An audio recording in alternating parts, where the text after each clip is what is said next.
अब आपको लिए चलते हैं मंडी बहाउद्दीन, जहां बेनज़ीर इनकम सपोर्ट प्रोग्राम इमदाद के नाम पर खवातीन की तजलील की जा रही है। रीट न्यूज़ की टीम शिकायत पर पहुंची तो देखा सैकड़ों खवातीन लाइनों में और एक मुलाजिम वो भी फ़ोन पर बेनज़ीर इनकम सपोर्ट प्रोग्राम की शिकायत तो काफ़ी अरसे से मौसूल हो रही थी।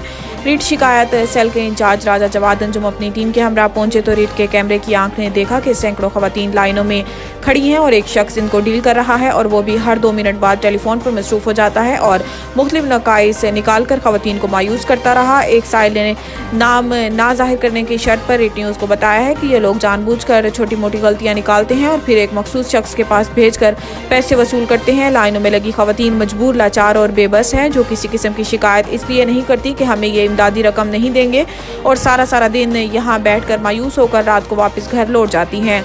लम्हाई फिक्रिया ये है कि इमदाद के नाम पर पाकिस्तानी कौम, अवाम और हवा की इन बेटियों को क्यों और किस लिए जलील किया जा रहा है।